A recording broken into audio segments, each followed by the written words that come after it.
Especially when you're fucking needing opiates, you know, and you're like, oh, I got fucking 3 left, bro. Where are you? And he's like, I'm around the corner, you know. I'll tell you, I don't miss dealers at all. I miss them because you get a good laugh from them. Like Yeah. I had an Armenian guy in LA that was a fucking riot. He was a fucking riot. I'll still remember him bringing me 8 balls and going, do you want the down?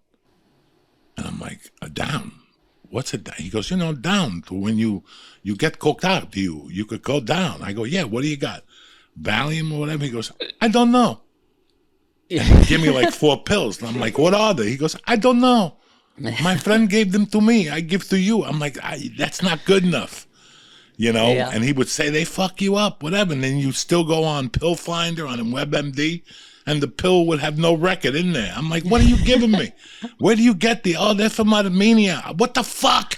I'm on WebMD, which is fucking America. I had another dealer in Jersey not when I first moved here, like throughout the years when I come back and do comedy. He was up in North Bergen.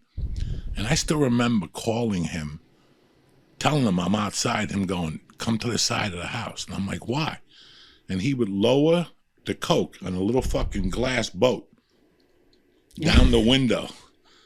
And I would be there waiting, and all of a sudden you'd see this little boat, this little miniature fucking boat coming down.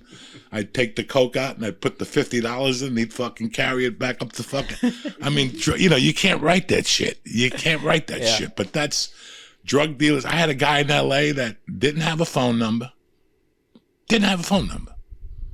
And I go, how do I get a hold of you? And he'd go, just go by, where the places where all the Mexicans hang out in front? Home Depot. Yeah. There's one on Sunset, like past Kaiser. And he would say, just come to this neighborhood and drive on Sunset and I'll find you. You know how many nights I went there at 3 a.m. and drove down, made a U-turn, and he would like come, I think he lived in a tree. Like he lived on the fucking it was on Western and Sunset. There's a McDonald's there. It's down the block from fucking Kaiser and the Scientology. If you headed towards the beach, he would be living in that fucking parking lot. Because every time I would make a U-turn, you'd go to the light, and all of a sudden he'd pop out in the street, and he wouldn't say hello or anything. He would knock on the glass. You lowered your glass, and the first thing he did was put a Coke rock in your nose. He wouldn't even say a word just to double check that you weren't a cop. He would put a Coke rock in your nose without asking you permission. 1 minute you were opening the glass, the next minute he was putting a Coke rock in your nose. And then you would ask him, he would say, what do you want? In Spanish, you tell him $70 worth, and he'd go put your hand out. So I'd have to drive with the Coke on Sunset in the palm of my fucking hand, like I'm delivering a pizza, because I didn't want it to put somewhere and then it'd fall and it would start to melt because your palms are sweaty. It was a fucking nightmare. But looking back on it now, it was a fucking pisser what you deal with fucking drugs. It really is crazy. And like you said, I remember guys always coming through with like pills and they didn't know what it was. And then there were sometimes I remember going to Google it and then going like, what fucking shape is this? Like, I don't even know. What is this, a rhomboid? Like, you're like, what is this, a hexagon? Like, I don't even, and they're like, and then you got fucking 8 people on drugs sitting around being like, no, I think that's a fucking isosceles triangle, like, you're like, I don't know, what is this thing, and you're trying to fucking find it and you can't find it. I remember one time I was at an after hours at somebody's house in Vegas and I was fucking sitting talking to this girl. And we're by like the foot of the bed. And I remember looking like, you could see under the bed and there was a fucking pillow over there. And without skipping a beat, I just fucking, while talking to her, I leaned over, I grabbed it, I fucking popped it in my mouth and like, I was drinking tequila, I took it back and she was like, what was that? I'm like, I don't fucking. I have no idea. Who gives a fuck? Yeah. We'll find out maybe in like 30 minutes. It's crazy how you don't have fear. Like I didn't have fear of drugs. I was so confident in my drug use. I had no fear of what I was eating or putting up my nose. You take it for granted. Then you fucking, years later, like now I sit here at night and I'm like, I can't even imagine having a drink. I can't even imagine doing a line of coke now. I think I would have a heart attack right off the bat. If you showed me coke, I think I would die. That's how far removed it is from my mind.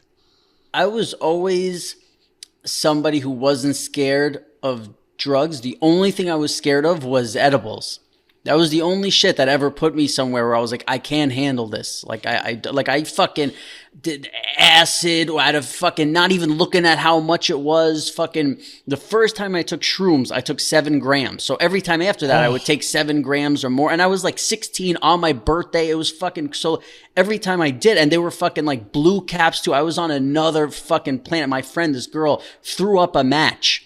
Like she figured out that after, she's like, oh, I must have drank like a can of beer or something that somebody put a fucking match in or whatever. But she was like, I'm not feeling good. And everybody, like, if you're drunk and you're throwing up, you're like, I want to be alone. When you're on mushrooms, you're like, yeah, what can we do for you? You know, we'll put your fucking feet in a warm bath while you're throwing up, you know, whatever you want. And she's like, over the toilet, and she starts throwing up, and just a fucking like burnt match showed up in the toilet, and we fucking laughed forever, man. But like, the only shit I ever had a bad, and like coke, you know, I always hear in movies like, oh, this is how much coke you could do. I'm like, really? Because I think it's a lot more. Like, I don't ever, and then people were saying like, you could get poisoning from fucking aspirin, this, and I'm like, I had times where I took 30 Vicodin. Like, and there was no, so what, I don't know.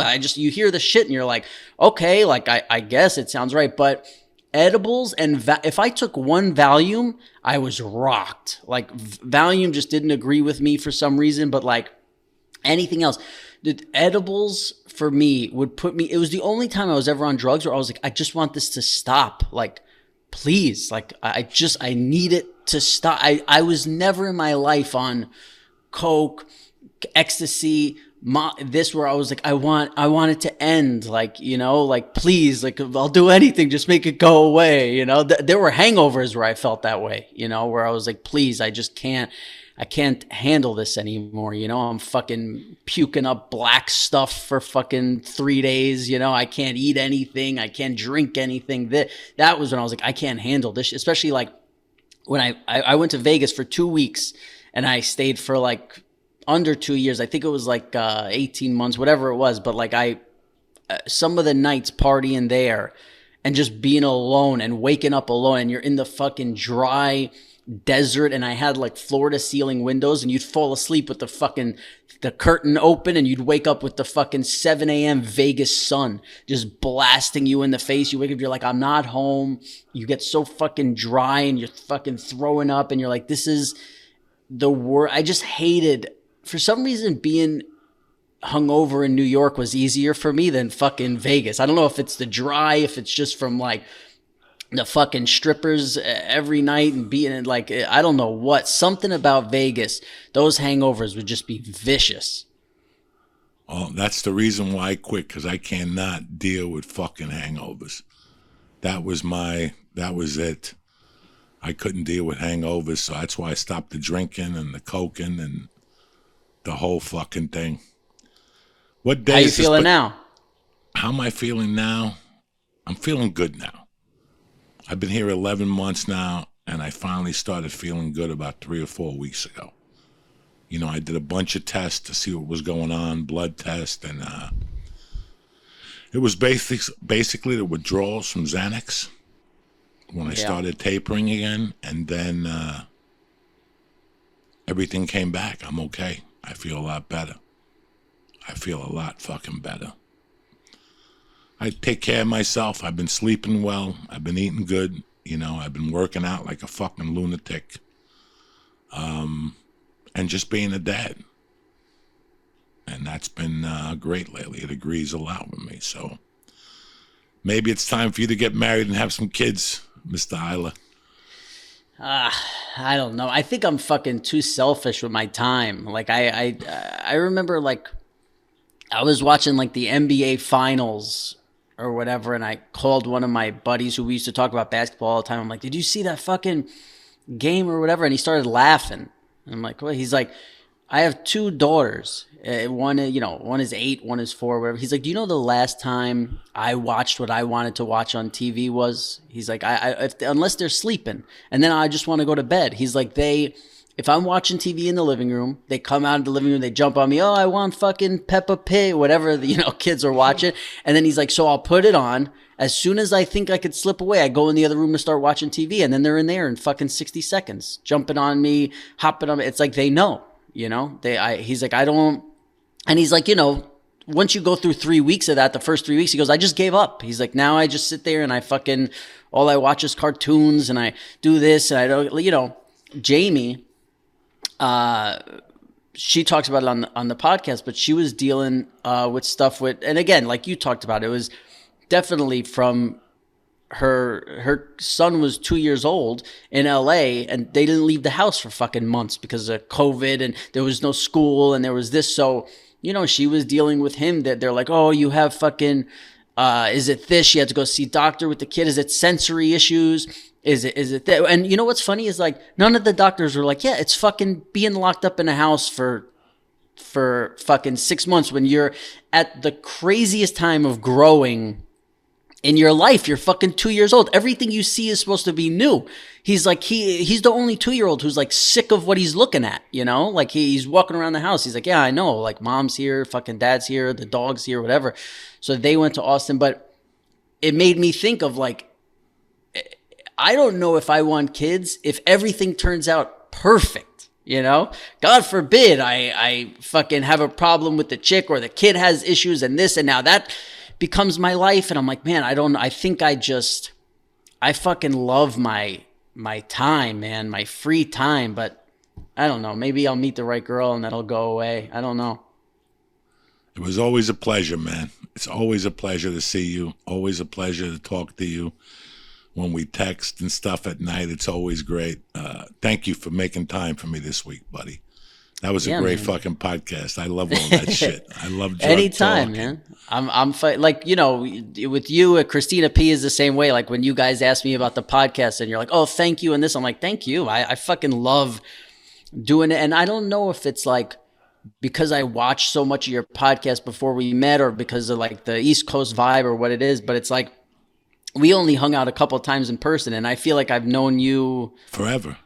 Yeah. It's one of those things where you're just like, oh, okay. And that's, there's so many people who like, they're like, you meet Joey Diaz, there's nobody like him. Like, and for me growing up in New York, I'm like, I see Joey Diaz and I'm like, oh, like, like this, it makes me feel at home, I'm not like, it's just, yeah, it's nice, man. It's a very, there's a lot of people and I'm probably one of them where like, I'm out in LA, I'm from New York. Somebody could not know that, they could see me and be like, oh, this guy's fucking from LA or whatever. He's drinking a fucking green juice and doing fucking yoga or whatever. But it's like, you never lost it for 1 second, as soon as there's no, guess where I'm from,